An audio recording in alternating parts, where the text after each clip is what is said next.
नमस्कार, news India आप देख रहे हैं। मैं आपके साथ सागर मिश्रा। एक बड़ी खबर, पीएम मोदी के गुजरात दौरे का आज तीसरा दिन है। वाइब्रेंट गुजरात समिट का पीएम नरेंद्र मोदी उद्घाटन करेंगे। अब तक 9 बार इस समिट का आयोजन हो चुका है और आज पीएम नरेंद्र मोदी एक बार फिर इस बड़े कार्यक्रम का उद्घाटन करेंगे। हालांकि गुजरात में ही है पीएम नरेंद्र मोदी। कल के दिन रोड शो भी किया था पीएम ने। अब तक 9 बार समिट का आयोजन हो चुका है और आज एक बार फिर इस समिट का होगा उद्घाटन।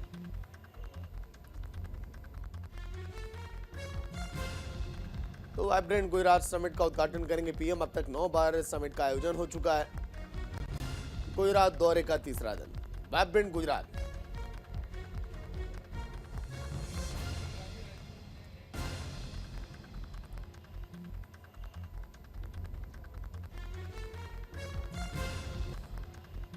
पीएम मोदी के गुजरात दौरे का तीसरा दिन।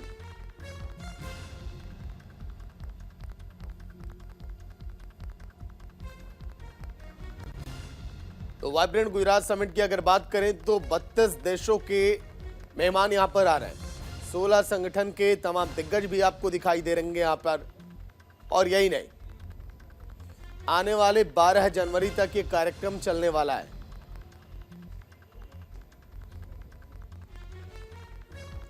फ्यूचर को ध्यान में रखते हुए कैसे बेहतर तरीके से देश को आगे बढ़ाया जाए। और गुजरात में तो इस समय तैयारियां जोरों पर हैं इस खास कार्यक्रम को लेकर। देखिए जगह जगह किस तरह से लाइटिंग की गई है। लोगों के वेलकम के लिए वहां पर होर्डिंग्स लगाए गए हैं।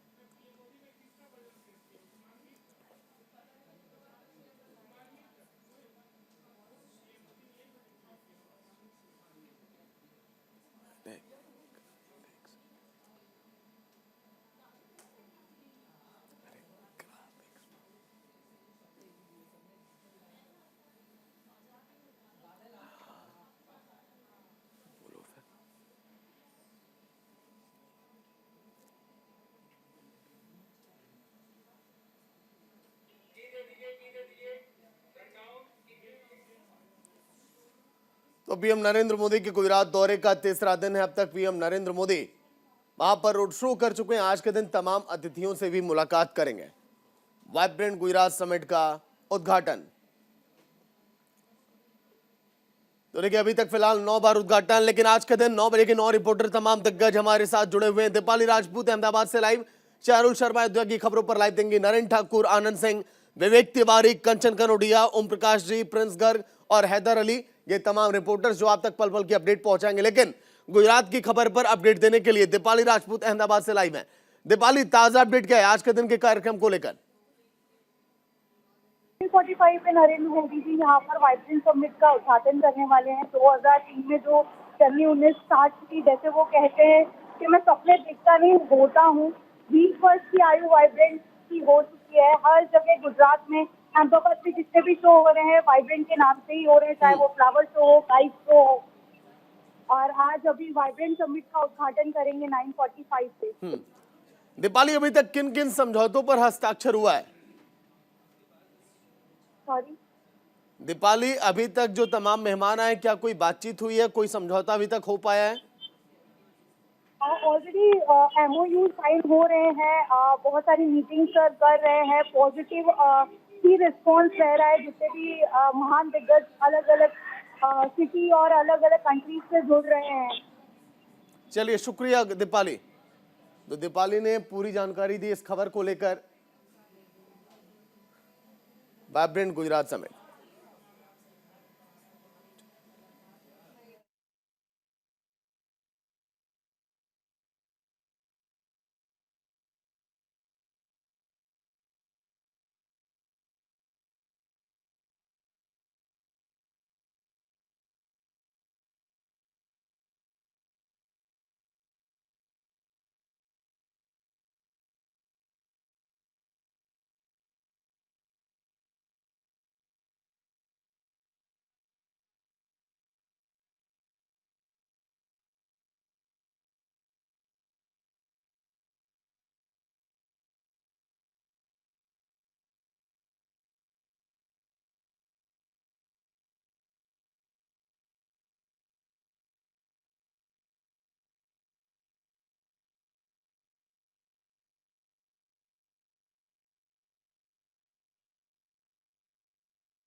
गुजरात समिट का उद्घाटन करेंगे पीएम नरेंद्र मोदी और तमाम एमओयू पे भी लगातार हस्ताक्षर इस समय किए जा रहे हैं।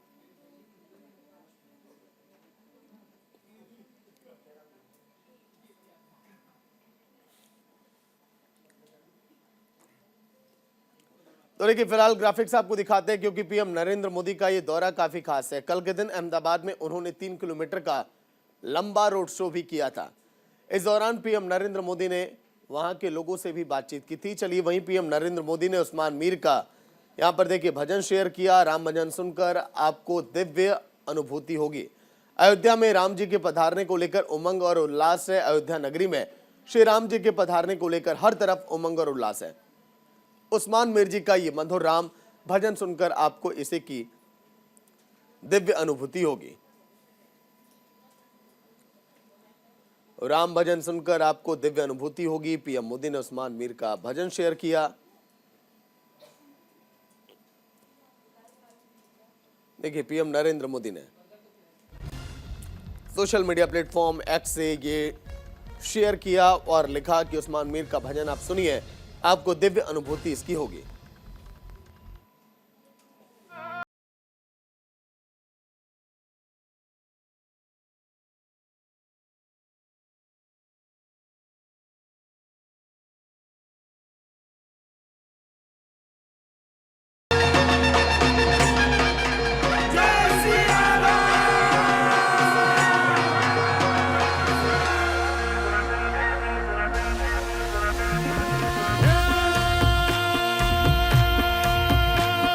राम जी पधारे श्री राम जी पधारे, राम जी पधारे श्री राम जी पधारे, राम जी पधारे श्री राम।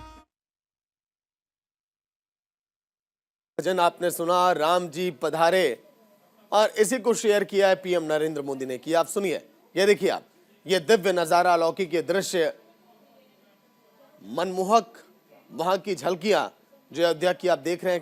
एक तरफ उस्मान मीर जिन्होंने इस गाने को गाया। वहीं एक और बड़ी खबर, राम मंदिर परिसर में शुरू होगा यजुर्वेद पाठ। प्राण प्रतिष्ठा कार्यक्रम से पहले यह पाठ होगा और पाठ के लिए 121 वेद पाठी बुलाए गए। आज से 4 दिनों तक पाठ ये चलेगा। पाठ के खत्म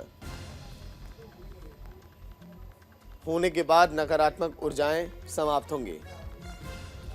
पाठ से नकारात्मक ऊर्जाएं खत्म होंगी, ऐसा ये कहा जाता है। तो आज से 4 दिनों तक ये पाठ अब चलने वाला है। राम मंदिर परिसर में शुरू होगा यजुर्वेद पाठ, नकारात्मक ऊर्जाओं को खत्म करने के लिए।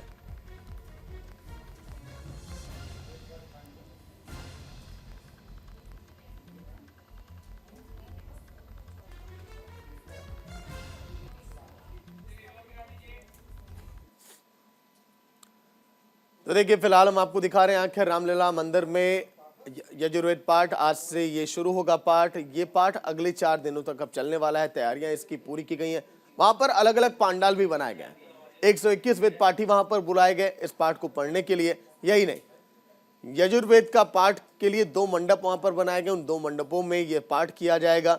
और आज से जब ये पाठ की शुरुआत होगी, कहा यह जा रहा जो भी नकारात्मक ऊर्जाएं हैं उस प्रांगण में उस ऊर्जाओं को समाप्त करने के लिए इस तरह के पाठ का आयोजन किया जाता है। जब भी कहीं पर किसी नए काम की शुरुआत होती है तब पाठ वहां पर अवश्य कराया जाता है और हिंदू पुराणों में इसे बहुत ज्यादा शुभ भी माना जाता है।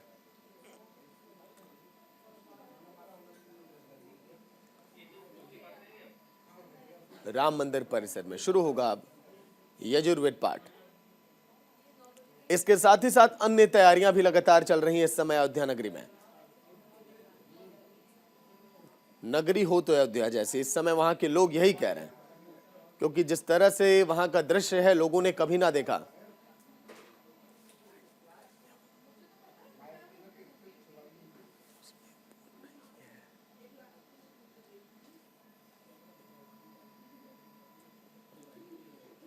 तो हमारी तमाम संवाददाता इस समय लाइव जुड़े हुए हैं। गीतू चौहान इस समय अयोध्या से लाइव बनी है। गीतू, ताजा अपडेट फिलहाल क्या है कार्यक्रम की तैयारियों को लेकर, और यजुर्वेद पाठ जिस तरह से आज इसकी शुरुआत हो रही है, 2 कहा जा रहा मंडपों में होगी, क्या इसकी खासियत है, खूबियां, ये भी बताइएगा गीतू।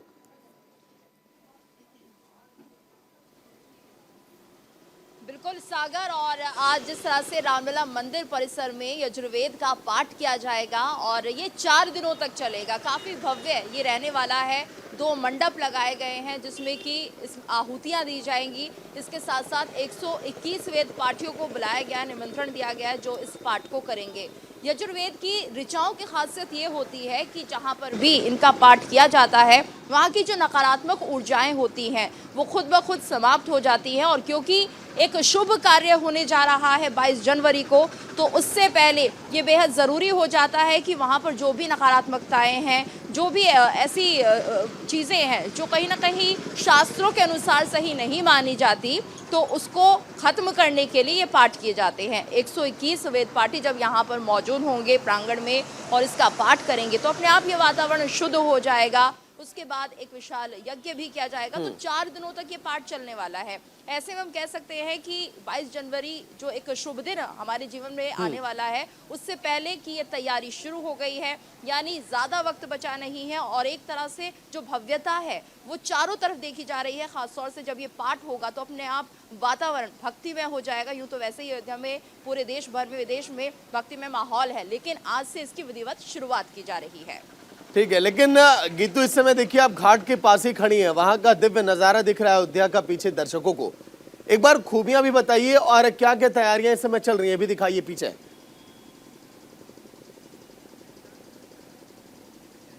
बिल्कुल, और ये देखिए तैयारियां तो काफ़ी तेज़ होती जा रही है सागर, क्योंकि हम ये देखते हैं कि अगर आज कुछ काम अधूरा है तो अगले ही दिन वो पूरा हो जाता है। दिन रात यहाँ पर काम हो रहा है। मैं चाहूँगी अपने कैमरा पर्सन से कि वो चारों तरफ की तस्वीरें दिखाएं, किस तरह से यहाँ पर भव्य तैयारियाँ चल रही हैं और सड़कों को चौड़ी किया जा रहा है, मंडप सजाए जा रहे हैं, इसके साथ साथ स्तंभ जो लगाए जा रहे हैं वो बेहद खूबसूरत है। और ये तस्वीर आप देखिए, यहाँ पर सूर्य देव का रथ जिसका चित्रण यहाँ पर किया गया है, इसमें काम चल रहा है। और जब हम यहाँ पर पहुँचे थे तो ये काम अधूरा था, लेकिन अब पूरे अपने आखिरी दौर में पहुँच चुका है। तो काफ़ी तेज़ी के साथ काम यहाँ पर किया जा रहा है। तस्वीरों में देखकर आप समझ सकते हैं कि जैसे जैसे तारीख नज़दीक आ रही है कितनी भव्यता यहाँ पर दिख रही है और बेहद तेज़ी के साथ पूरी अयोध्या नगरी को सजाया संवारा जा रहा है, क्योंकि 22 जनवरी को प्रभु राम जब यहाँ पधारेंगे, रामलला का यहाँ पर प्राण प्रतिष्ठा का कार्यक्रम होगा, तो उस वक्त ये अद्भुत नज़ारा सभी के लिए होगा। दुनिया भर की नजरें यहाँ पर होगी और दिव्यता भव्यता में कोई कमी ना रह जाए, इसको लेकर तैयारियां पूरी कर ली गई हैं। लगभग हम ये कह सकते हैं कि आज जो काम अधूरा सा हमें लगता है अगले दिन वो पूरा हो जाता है। ये अपने आप में एक बड़ी खूबी है सागर कि इतना जोश। चलिए गीतू बने रहिएगा, अगली खबर में फिर आएंगे आपके पास। वहीं एक और बड़ी खबर राम मंदिर के उद्घाटन से जुड़ी है, जहां पर अयोध्या में आज बीजेपी के नेताओं की मीटिंग होने वाली है। 22 जनवरी के कार्यक्रम को लेकर वहां पर मीटिंग होगी। प्राण प्रतिष्ठा है 22 तारीख को। उसके पहले लगातार बैठकों का दौर जारी है कि आखिर कैसे इस कार्यक्रम को बेहतर तरीके से ग्राउंड पर उतारा जाए। अयोध्या में आज बीजेपी के नेताओं की मीटिंग, लगातार बैठकों का दौर जारी है। सीएम योगी भी लगातार अपनी नजर बनाए हुए अयोध्या के कार्यक्रम को लेकर। एक बड़ी जिम्मेदारी उत्तर प्रदेश का, जिस तरह से पूरे विश्व भर में नाम होगा इस बड़े आयोजन और कार्यक्रम के बाद, और सभी की निगाहें रामनगरी अयोध्या पर पीएम नरेंद्र मोदी पहुंचेंगे, तमाम दिग्गज मेहमान पहुंचेंगे, निमंत्रण भेजा जा चुका है। लगभग 500 सालों का लंबा इंतजार जब समाप्त हो रहा है तो फिर तैयारियां तो वैसी, और इसीलिए बीजेपी के नेता लगातार मीटिंग कर रहे हैं, बैठक कर रहे हैं कि अयोध्या में आने वाले हर एक मेहमानों का कैसे स्वागत किया जाए।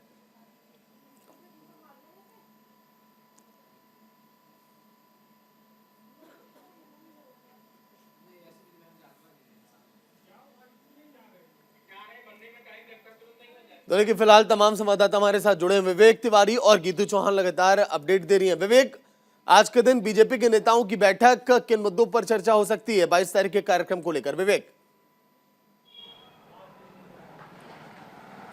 देखिए 3 बजे ये बैठक प्रस्तावित की गई है। अयोध्या का एक होटल है पंचशील, वहाँ पर यह बैठक हो रही है। जिसमें जो राष्ट्रीय महामंत्री हैं सुनील बंसल बीजेपी के उत्तर प्रदेश के, वो बहुत समय तक संगठन महामंत्री भी रहे, वो रहेंगे।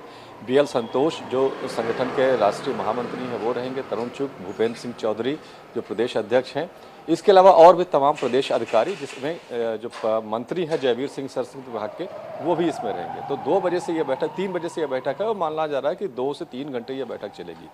जो इस बैठक का एजेंडा है वो ये है मूल रूप से कि जो लोग आ रहे हैं, देखिए तो तैयारियों का पूरा काम है और जो आवासन का काम है, यानी कि लोगों को ठहराने का काम है, वो एक तरह से भारतीय जनता पार्टी और उसके कैडर ने टेक ओवर कर लिया है। अब वो सारी चीज़ें देख रहे हैं, मुख्यमंत्री उस पर उसको मॉनिटर कर रहे हैं, उसकी तैयारियों को, और बीजेपी का जो कैडर है वो इसको एग्जीक्यूट कर रहा है ज़मीन पर। ये स्थिति अब आ गई है, क्योंकि किसी तरह से कोई चूक ना होने पाए ये देखा जा रहा है, क्योंकि बहुत VIPs आ रहे हैं, संत आ रहे हैं। दूसरी बड़ी बात यह है कि 14 जनवरी से लेकर 22 जनवरी तक भारतीय जनता पार्टी पूरे प्रदेश में देवालयों की स्वच्छता का अभियान चला रही है। यानी कि जितने भी मंदिर होंगे और उसकी सफाई करेंगे भारतीय जनता पार्टी के लोग जाकर के, या लोगों को जोड़कर करेंगे। प्रधानमंत्री नरेंद्र मोदी ने यह आह्वान खुद किया है। वो अभियान को भी, उसको भी सफल बनाना है, उसको लेकर के भी यहाँ अयोध्या में बैठक हो रही है। उसके बाद जो निर्देश हैं वो कैडर को जारी किए जाएंगे। तो ये 2-3 प्रमुख एजेंडे हैं। अब ऐसा लग रहा है कि भारतीय जनता पार्टी का कोई ना कोई बड़ा नेता आने वाले 2-4 दिनों तक यहीं पर आएगा, जमा रहेगा और सारी चीज़ों को मॉनिटर करेगा। और मैं आपको बता दूं कि जो तीर्थ क्षेत्र ट्रस्ट है वो, उसकी चूंकि बहुत बड़ी जिम्मेदारी उसके ऊपर थी, लिहाजा बीजेपी ने उस जिम्मेदारी को बांट लिया है। अब सीधे तौर पर भारतीय जनता पार्टी और उसका कैडर, चूंकि सरकार बीजेपी की है तो सारी चीज़ों को सहूलियत होती है करने में, चाहे वो प्रशासन का सहयोग लेना हो। इन सारी चीज़ों को देखते हुए बीजेपी ने एक तरह से, हम कहें, तैयारियों का काम है वो टेक ओवर कर लिया और वो खुद जमीन पर उतर के सारी चीज़ों को देख रहे हैं। सुनील बंसल का अयोध्या में आकर के बैठक, बिल्कुल देखिए विवेक, और यही वजह है कि अयोध्या का नजारा बिल्कुल अब बदल चुका है। पहले वाली अयोध्या अब नहीं रह गई, वहां की तस्वीरें बिल्कुल अलग है। गीतू, आप भी लगातार देख रही होंगी, तमाम नेताओं के वहां पर दौरे हो रहे हैं, लगातार CM योगी की भी नजर है। हर दिन हर एक मोमेंट पर लगातार निगाह है दिग्गज नेताओं की, क्या तैयारियां वहां पर चल रही हैं। गीतू, बिल्कुल। और आज सागर जिस तरह से ये बीजेपी की बैठक हो रही है, इसे बड़ी बैठक माना जा रहा है, क्योंकि अब सभी तैयारियां अंतिम चरण में हैं। ऐसे में इनका मुआयना करना बेहद जरूरी है। अयोध्या दर्शन को लेकर बैठक होगी, किस तरह से क्या कुछ रहेगा, विशेष इंतजाम जो किए जा रहे हैं उनकी समीक्षा लगातार की जा रही है। कहीं कोई चूक ना रह जाए, कोई कमी ना रह जाए, इसको लेकर नजर बनाए हुए हैं। और जिस तरह से CM योगी लगातार नजर बना रहे हैं, वो कहीं ना कहीं निरीक्षण कर रहे हैं, खुद पहुंच रहे हैं मौके पर, जाकर देख रहे हैं कितना काम पूरा हो चुका है, कितना बचा है। हालांकि हम भी देख रहे हैं बहुत तेजी के साथ यहाँ पर काम हो रहा है, और 22 जनवरी जैसे जैसे नजदीक आती जा रही है, काम में तेजी बढ़ती जा रही है। चलिए, शुक्रिया गीतू आपका, विवेक आपका पूरी जानकारी के लिए। बुलेटिन में वक्त है एक छोटे से ब्रेक का, जल्द हाजिर होंगे।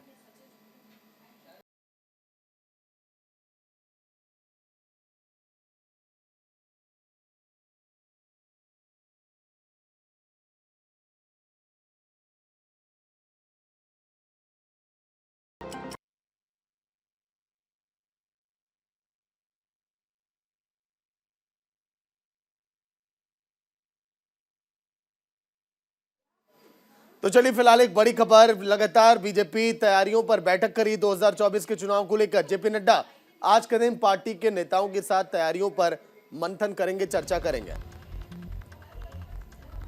JP नड्डा का 3 दिवसीय पूर्वोत्तर का दौरा काफी अहम, लोकसभा चुनाव की तैयारियों पर बैठक करेंगे।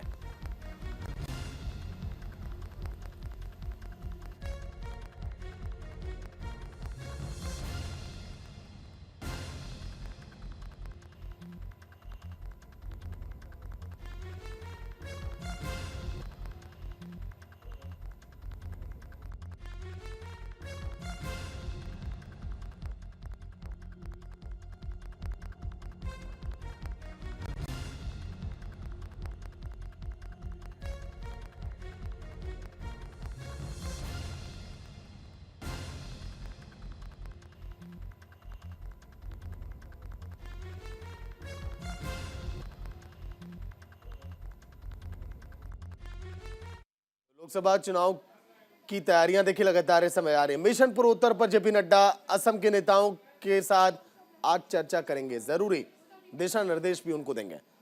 CM हेमंत बिस्वा शर्मा ने स्वागत किया JP नड्डा का। पूर्वोत्तर पर इस समय फोकस है बीजेपी का।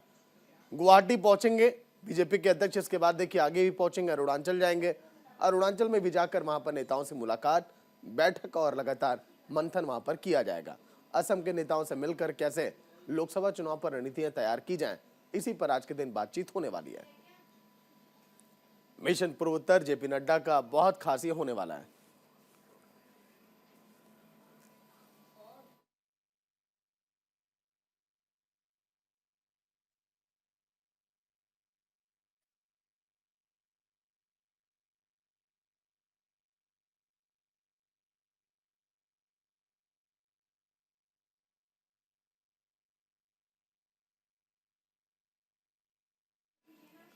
तो हमारे तमाम संवाददाता इस समय ग्राउंड जीरो से लाइव जुड़े हुए हैं। आनंद सिंह भी इस समय दिल्ली से लाइव हैं कि आखिर किस तरह से जेपी नड्डा लगातार एक्टिव मोड में दिखाई दे रहे हैं। आनंद, लगातार देखिए दौरों का दौर जारी है। आपने देखा हिमाचल का दौरा, हरियाणा का दौरा, फिर इस समय पूर्वोत्तर के राज्यों का दौरा, फोकस पूरी तरह से है। जी बिल्कुल, अगर सागर बात की जाए बीजेपी की, तो बीजेपी कहीं ना कहीं हर इस चीजों को लेकर मुकम्मल करना चाहती है तैयारी। और आपने उनका स्लोगन देखा होगा, अब की बात 400 के पार। तो वो जो 400 लोकसभा सीट जीतनी है, उसके लिए हर एक लोकसभा सीट बहुत ही महत्वपूर्ण है, चाहे वो मध्य प्रदेश की हो, चाहे वो जम्मू कश्मीर की हो, चाहे वो पूर्वोत्तर राज्य असम की हो, चाहे अरुणाचल की हो, और उसके बाद चाहे केरल की हो। तो यही कारण है कि बीजेपी अपनी पूरी ताकत के साथ हर एक लोकसभा सीट तक पहुंच रही है। बीजेपी के राष्ट्रीय अध्यक्ष, दुनिया की सबसे बड़ी पार्टी के राष्ट्रीय अध्यक्ष जेपी नड्डा खुद आज असम के गुवाहाटी जाएंगे, जहां वो पूर्वोत्तर के नेताओं से और खासकर असम के नेताओं से मुलाकात करेंगे। वहां असम कोर कमेटी बीजेपी की बैठक होगी, जहां लोकसभा चुनाव को लेकर तैयारियों का जायजा लेंगे और जरूरी दिशा निर्देश जेपी नड्डा देंगे। और आज के बाद अगर कल की बात करें तो कल उनका दौरा अरुणाचल में है। तो अब पूर्वोत्तर की अगर बात की जाए तो बीजेपी के लिए बहुत ही खास है, और यही कारण है कि बीजेपी ने पूर्वोत्तर को लेकर एक क्लस्टर बनाए हुए हैं, जिसके खुद अध्यक्ष संबित पात्रा है, बीजेपी के फायर ब्रांड नेता है। और उसके साथ साथ अगर जिम्मेदारी की बात की जाए तो पूर्वोत्तर की जिम्मेदारी हेमंत बिस्व शर्मा के कंधे पर है, क्योंकि पूर्वोत्तर राज्य भी बीजेपी के लिए बहुत इंपॉर्टेंट है। क्योंकि कई स्टेट्स में आप देखिए विपक्षी पार्टी की जहां सरकार है, बीजेपी वहां टैकल तो कर रही है, उनके तमाम चीजों से स्ट्रगल तो कर रही है, लेकिन उसके साथ साथ उनका एक लक्ष्य ये भी है कि मैं अपनी तमाम सीटें, जो कि पूर्वांचल से लेके पश्चिम से लेके अखंड भारत में एक एक लोकसभा सीट पर जाएं और कुछ इस कदर दावेदारी करें कि जीत निश्चित की जा सके। यही कारण होता है कि खुद जेपी नड्डा आज पूर्वोत्तर जा रहे हैं, 3 दिवसीय के दौरे पर जा रहे हैं, जहां वो रहेंगे, तमाम पार्टी नेताओं से बात करेंगे और उसके साथ साथ जरूरी दिशा निर्देश देंगे, हर एक कार्यकर्ताओं से मिलेंगे। तो समझिए, इसको लेकर बीजेपी हर वो संभव कोशिश करना चाहती है कि देश की हर लोकसभा सीट, क्योंकि जो उन्होंने स्लोगन दिया है आपकी बात 400 पार, 400 लोकसभा सीट इतना आसान नहीं है। बीजेपी ये चीज बखूबी जरूरत जानती है, और यही कारण है कि लोकसभा की तमाम सीटों की जीत सुनिश्चित करने को लेकर बीजेपी अध्यक्ष खुद आगे फ्रंटलाइन पर लीड कर रहे हैं। और अगर बात के बाकी नेताओं की, लेकिन आनंद, अगर पूर्वोत्तर की बात करें तो वहां पर बीजेपी का पिछले चुनाव में कितना दबदबा आपने देखा सन 2019 के, और इस बार क्या स्थितियां रहने वाली हैं, क्या लग रहा है? देखिए, अगर पूर्वोत्तर की बात की जाए तो आपने देखा होगा कि मोदी एरा से पहले, यानी 2014 से पहले बीजेपी पूर्वोत्तर राज्यों में कहीं भी नहीं थी। लेकिन जैसे ही मोदी एरा आया 2014 के बाद, बीजेपी ने पूर्वोत्तर को लेकर एक स्पेशल स्ट्रैटेजी के तहत आगे बढ़ा, और आज कई जगह या तो कोलिशन में उनकी सरकार है, या खुद हेमंत बिस्व शर्मा जैसे सीनियर नेता है जो कि खुद नॉर्थ ईस्ट से आते हैं, और कहीं ना कहीं एक फेस है हिंदू फायर ब्रांड नेताओं के। आपने देखा लगातार वो लोगों के बीच जा रहे हैं और तमाम कोशिशें कर रहे हैं। कामाख्या कॉरिडोर उन्होंने बनाया, लोगों से बीच गए, उसके साथ साथ तमाम पैक्ट, अल्फा से पैक्ट हुआ। ये सब चीजें बताती हैं कि बीजेपी लगातार कोशिश कर रही है कि नॉर्थ ईस्ट में एक एक लोकसभा सीट पे सीधा निशाना साधा जा सके और उसको जीत सुनिश्चित की जा सके, क्योंकि 400 पार इतना आसान नहीं है। तो बीजेपी उसी के चलते लगातार। क्या आनंद, चलिए अच्छा रुके रहिएगा, लौट कर आऊंगा। लाइव तस्वीरें आपको दिखाते हैं। पीएम नरेंद्र मोदी गुजरात में जो तमाम विदेशी डेलीगेट्स हैं उनसे मुलाकात कर रहे हैं, तस्वीरें लाइव है आपकी टीवी स्क्रीन पर।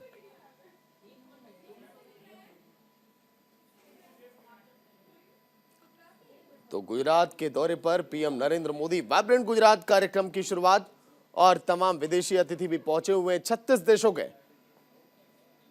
लगभग मेहमान यहां पर हैं।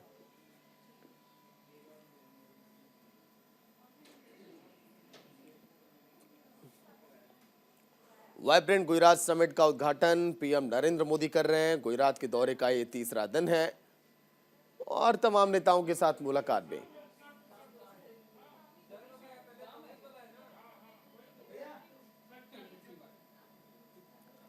वाइब्रेंट गुजरात समिट बहुत ही खास है, जिसको लेकर तैयारियां इस समय की जा रही हैं।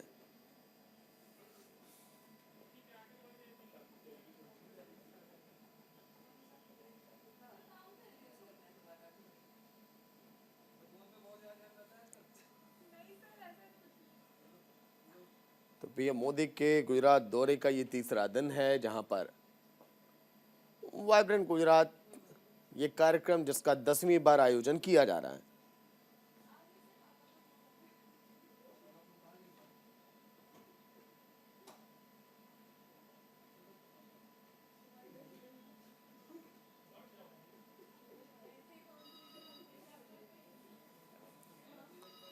वहीं एक और बड़ी खबर, कांग्रेस ने तेज की लोकसभा चुनाव की तैयारी। लोकसभा चुनाव को लेकर कांग्रेस की अहम बैठक, मल्लिकार्जुन खड़गे पार्टी नेताओं के साथ बैठक करेंगे। लोकसभा चुनाव की तैयारियों पर यहां मंथन किया जाएगा। लोकसभा चुनाव के लिए पार्टी की विभिन्न इकाइयों को जिम्मेदारियां यहां पर सौंपने के लिए ये बैठक ये होगी।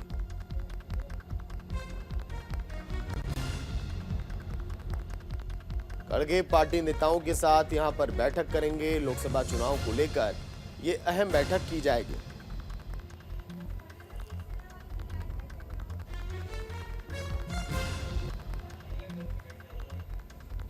खड़गे करेंगे पार्टी नेताओं के साथ बैठक।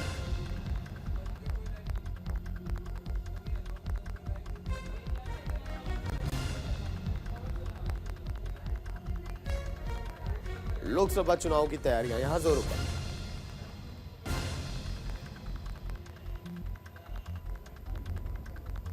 पार्टी नेताओं के साथ खड़गे की मुलाकात, चर्चा।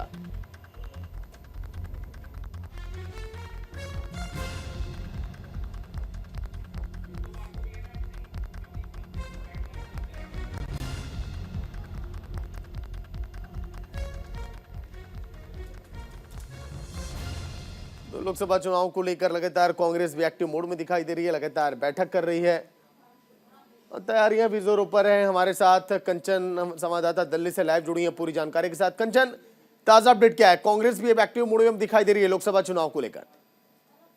जी बिल्कुल, देखिए लोकसभा चुनाव को देखते हुए कांग्रेस पार्टी बिल्कुल एक्टिव हो गई है। जहां एक तरफ इंडिया गठबंधन में अपने सहयोगी दलों से 9 राज्यों में सीटों के बंटवारे पे बातचीत कर रही है, वहीं दूसरी तरफ पार्टी में अपनी इंटरनल बैठकें कर रही है। उसी की कड़ी में, इंटरनल बैठकों की कड़ी में आज एक बैठक हो रही है महासचिवों की। इसके अंदर कांग्रेस अध्यक्ष मल्लिकार्जुन खड़गे मौजूद रहेंगे। इस प्रकार की चर्चा है कि राहुल गांधी भी मौजूद रह सकते हैं, क्योंकि अभी तक पिछली जितनी भी इंटरनल बैठकें हुई हैं कांग्रेस की, उसमें राहुल गांधी मौजूद रहे हैं। तो शायद ऐसा हो सकता है कि राहुल गांधी आज की बैठक में मौजूद रहे। देखिए, आज की बैठक में महासचिवों को लोकसभा चुनाव के मद्देनजर कांग्रेस पार्टी जिम्मेदारियां नियुक्त कर सकती है कि किस प्रकार से, किन मुद्दों को लेके जनता के बीच में जाना है, किसको क्या प्रभार मिलेगा, क्या है। हो सकता है आज की बैठक में सचिवों की अगली सूची भी जारी कर दी जाए। तो आज की बैठक बहुत अहम है और राहुल गांधी की न्याय यात्रा 14 तारीख से मणिपुर से निकलने वाली है, इम्फाल से, लेकिन अभी तक वेन्यू को वहां पर मंजूरी नहीं दी गई है वहां की गवर्नमेंट से। तो उसको लेके भी ये बड़ी खबर है और इस पर चर्चा की जा सकती है कि किस प्रकार से मोदी सरकार को घेरेंगे, कांग्रेस पार्टी किस प्रकार से मोदी सरकार को घेरती है। और मणिपुर में जो उनकी यात्रा को मंजूरी नहीं दी गई है अभी तक, उसको लेके किस प्रकार से आगे की रणनीति रहेगी। क्योंकि अच्छा, लेकिन कंचन एक चीज आप समझिए, मणिपुर ही कांग्रेस ने क्यों चुना है? क्योंकि लगातार जिस तरह से वहां पर मैती समुदाय के बीच देखा गया झड़प, कई लोगों की मौतें हो गई, वहां पर अभी भी हालात देखिए तनावपूर्ण बने हुए हैं। बीजेपी की विफलताओं को बार बार मणिपुर में कांग्रेस ने गिनवाया है। शायद यही वजह है कि शुरुआत न्याय यात्रा की वहां से की जा रही है। जी बिल्कुल, देखिए प्रधानमंत्री नरेंद्र मोदी को और मोदी नेतृत्व केंद्र सरकार को लगातार कांग्रेस पार्टी और उनके नेता घेरते चले आए हैं।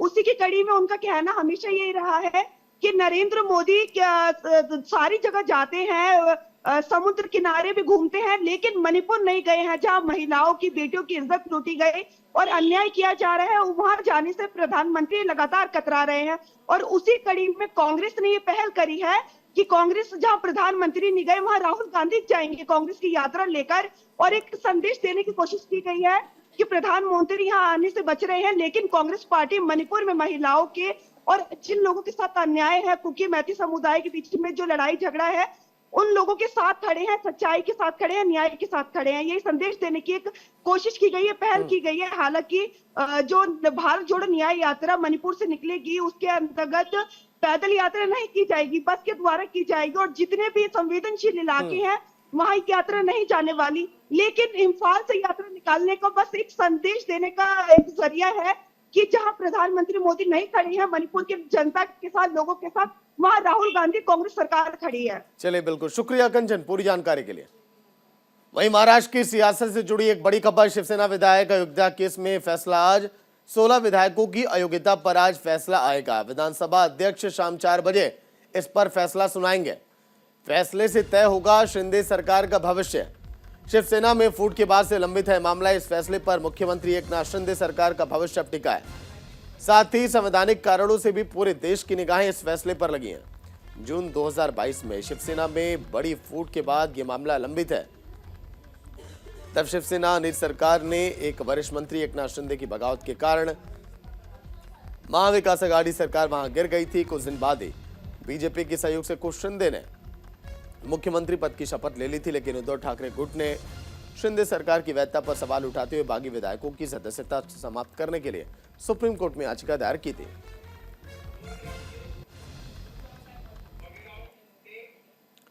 तो अयोग्यता पर आज के दिन देखिए फैसला है। करीब 1.5 साल पहले शिवसेना में बड़ी बगावत हुई थी। उस बगावत के बाद शपथ ली थी एकनाथ शिंदे ने। वही एकनाथ शिंदे के नेतृत्व में कुल 39 विधायक बागी हो गए थे। 39 विधायक, जिन लोगों ने एकनाथ शिंदे का दामन थामा, वो सभी विधायक हो गए थे। बीजेपी के साथ मिलकर उन लोगों ने सरकार बना ली थी। वही अगर बात करें आगे तो देखिए, बाद में एकनाथ शिंदे को मुख्यमंत्री बनाया गया जब इन्होंने बीजेपी से हाथ मिलाया। देवेंद्र फडणवीस जो कि डिप्टी सीएम बनाए गए। फिर उसके बाद लगातार चर्चाएं इस बात को लेकर चलती रही कि आखिर अयोग्यता केस में फैसला कब आएगा। शिवसेना उद्धव गुट देखिए लगातार वो परेशान रहे। 39 बागी विधायकों को अयोग्य ठहराने के लिए कोर्ट में लगातार ये केस चला। आज के दिन इस पर फैसला भी अब आने वाला है। वहीं शिंदे गुट ने भी उद्धव ठाकरे के साथ बचे रहे 14 के खिलाफ याचिका दी है। शिंदे गुट ने भी जो 14 विधायक उनके साथ हैं उस पर भी याचिका है। उद्धव ठाकरे के 14 विधायकों को अयोग्य ठहराने की याचिका को देखिए गलत और सुप्रीम कोर्ट ने फैसला करने का अधिकार विधानसभा अध्यक्ष को सौंप दिया था और इसी पर आज विधानसभा अध्यक्ष फैसला अब करेंगे। 1.5 साल पहले ही शिवसेना में बगावत हुई थी। देखिए वक्त बीत गया, अब आगे लोकसभा चुनाव भी है। ऐसे में उद्धव ठाकरे चाहते हैं कि उन्हें यहाँ पर कुछ बेहतर हाथ लगे। इस फैसले के बाद देखिए क्या तय होगा, फैसले में क्या होगा, इस पर सभी की निगाहें होंगी।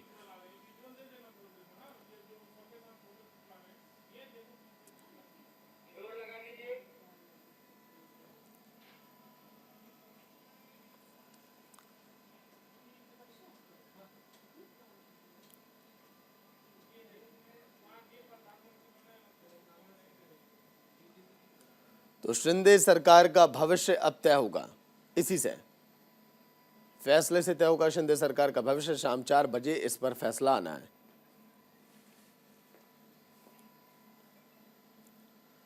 वहीं एक और बड़ी खबर, कोहरे और ठंड से ठिठुरता उत्तर भारत। दिल्ली, यूपी समेत उत्तर भारत में शीतलहर का कहर लगातार जारी है। आने वाले दिनों में तो बारिश की भी संभावना है। बारिश के कारण और भी ठंड बढ़ेगी। कश्मीर में 0 से 5 डिग्री के नीचे पारा अब जा चुका है। तो दिल्ली, यूपी समेत उत्तर भारत के तमाम वो इलाके जहां पर बारिश की भी संभावना है।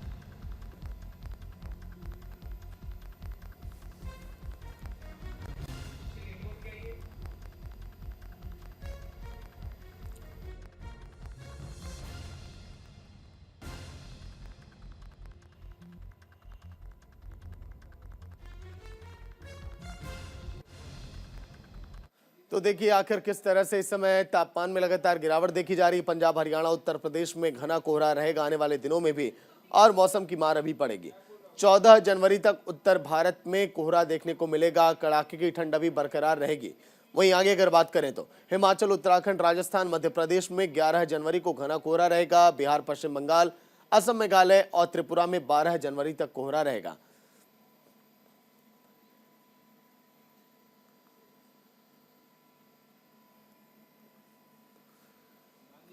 तो ठंड को लेकर लगातार अपडेट हम आपको देंगे। हमारे संवाददाता भी बने हुए, लेकिन पहले आपको पीएम नरेंद्र मोदी की तस्वीर दिखाते हैं सीधे गुजरात से।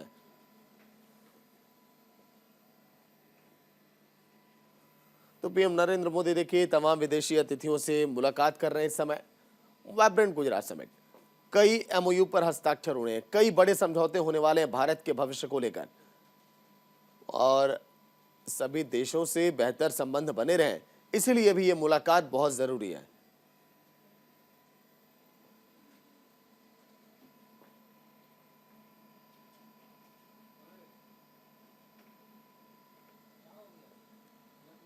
Vibrant Gujarat summit. 30 से ज्यादा विदेशी अतिथि यहां पर पहुंचे हुए हैं। 16 संगठन के लोग यहां पर पहुंचे हुए हैं।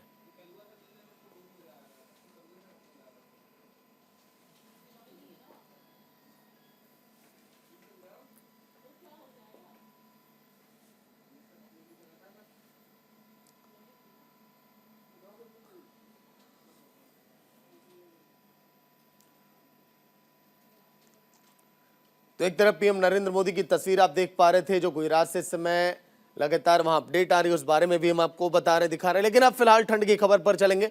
नरेंद्र ठाकुर, हैदर अली हमारे संवाददाता लाइव जुड़े हैं नोएडा और गाजियाबाद से। पहले नरेंद्र, आपके पास, आपको देखकर ही लग रहा है कि ठंड बहुत ज्यादा इस समय जहां आप खड़े हैं, तापमान में लगातार गिरावट। नरेंद्र, बिल्कुल, देखिए सागर, जिस तरीके से दिन प्रतिदिन तापमान में जो गिरावट देखने को मिल रही है और सुबह सुबह जो शीत लहर चल रही है, क्योंकि लगातार जो पहाड़ी इलाकों में बर्फबारी हो रही है, उसी के चलते जो दिल्ली एनसीआर में लगातार ठंड का प्रकोप जारी है और लोग जो घरों से भी निकल रहे हैं तो वो अपने आप को सेफ एंड सिक्योर करके निकल रहे हैं। इस समय भी जो तापमान था सुबह सुबह आज 5 से 4 डिग्री सेल्सियस ग्रेटर नोएडा में नापा गया था। अभी भी करीब 7 से 8 डिग्री सेल्सियस पहुंचा और शीत लहर ने भी अपना बिल्कुल प्रकोप दिखा रखा है इस समय। और लगातार जो लोग हैं वो अलाव का सहारा ले रहे हैं। कहीं ना कहीं जो लोग जो रात्रि में जो फुटपाथ पे जो गरीब लोग हैं जिनके ऊपर छत नहीं है, घर का साया नहीं है, वो लोग रेन बसेरे का सहारा ले रहे हैं। तो कहीं ना कहीं जो इस समय जो जिला प्रशासन ने भी रेन बसेरे की पूरी व्यवस्था कर रखी है लोगों के लिए। जो सड़क पर सो रहे थे वो लोग अब रेन बसेरे में जाकर सो रहे हैं, उनकी पूरी व्यवस्था की गई है। जगह जगह पे जिला प्रशासन द्वारा अलाव की भी व्यवस्था की गई है। अगर बात करें आम नागरिक की, इस समय अलाव का सहारा ले रहा है, क्योंकि ठंड का जो लगातार जो प्रकोप है वो दिल्ली एनसीआर में लगातार जारी है और ठंड से बचने के लिए लोग तरह तरह के कह सकते हैं कि सहारा या जुगाड़ कर रहे हैं, जिससे कि लोगों को ठंड ना लगे। जी देखिए, बिल्कुल ऐसे मौसम में बाहर खड़े होकर रिपोर्टिंग करना भी बहुत कठिन है। नरेंद्र, आज तक नरेंद्र को आप लोगों ने बोलते वक्त कांपते हुए नहीं देखा होगा, लेकिन ठंड इतनी ज्यादा है कि देखिए बोलते वक्त भी कंपन ये महसूस कर रहे हैं। कैसा हैदर इस समय जहां पर आप हैं, मौसम कैसा है? एनसीआर में तो येलो अलर्ट जारी कर दिया गया, आने वाले दिनों में भी मौसम ऐसा ही रहेगा। देखिए सागर, अगर गाजियाबाद की बात करें, दिल्ली एनसीआर के अंदर जो कड़ाके की ठंड पड़ रही है, जिसमें अब हम रिपोर्टिंग जो कर रहे हैं इसमें भी हमारे हाथ सुन हो रहे हैं। अगर हम जेब में रख रहे हैं तो कभी छुट नहीं रही है। तो यही वजह है कि जब आम नागरिक का क्या हाल हो रहा होगा, जो खासकर भी स्कूल जाने वाले बच्चे हैं, जिनका आदेश विद्यालय जो है नहीं मानने हैं प्रशासन का, तो बच्चे सुबह सुबह किस तरीके से तैयार होते होंगे सुबह और किस तरीके से स्कूल जाते होंगे। ऐसे में प्रशासनिक अधिकारियों को उन पर कार्रवाई करने की बहुत ज्यादा जरूरत है। और खासकर भी जो नौकरी पे जाने वाले बंदे हैं, तो खासकर भी जो लोग नौकरी जाते हैं सुबह सुबह करने के लिए, उनके लिए खासकर परेशानी का सबब बना हुआ है। बात करें 13 किलोमीटर प्रति घंटे की रफ्तार से आज जो हवा का रुख है, तो कहीं ना कहीं वो ठंडक जो है वो लोगों को इस टाइम कपा रही है। हाड़ कांपने वाली जो ठंड है जिसको कहते हैं खासकर भी, उसने रिकॉर्ड तोड़ रहा है इस बार जो इस साल की जो है। ठीक है, लौट कर आऊंगा हैदर आपके पास। गुजरात की तस्वीरें एक बार फिर आपको दिखाते हैं।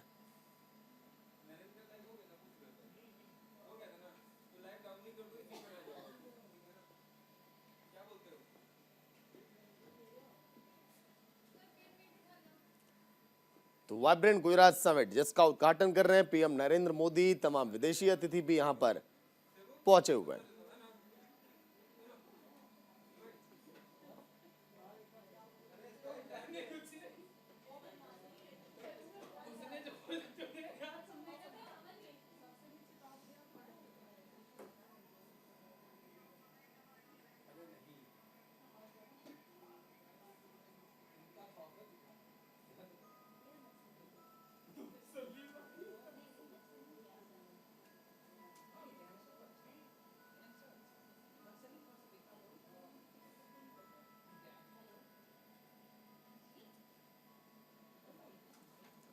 तो गुजरात के गांधीनगर में वाइब्रेंट समिट सम्मेलन।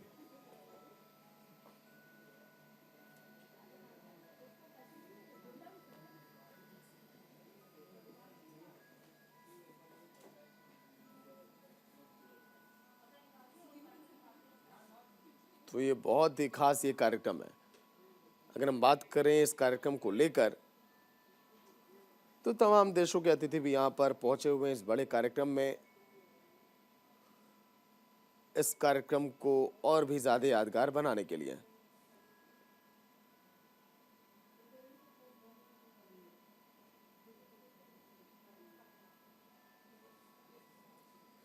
12 जनवरी तक ये समिट चलने वाली है। शाम को GIFT सिटी में ग्लोबल फिटनेस होगी, CEO की कॉन्फ्रेंस भी होगी।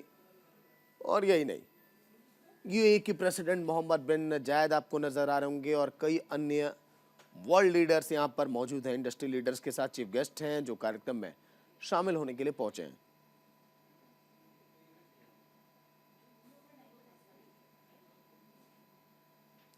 मेक इन गुजरात, आत्मनिर्भर भारत, तमाम ये कार्यक्रम शामिल।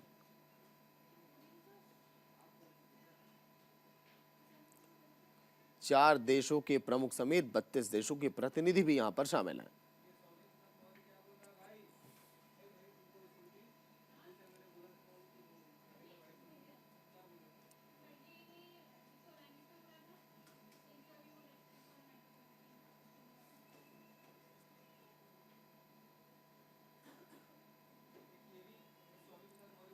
UAE के राष्ट्रपति शेख मोहम्मद भी यहां पर पहुंचे हुए हैं।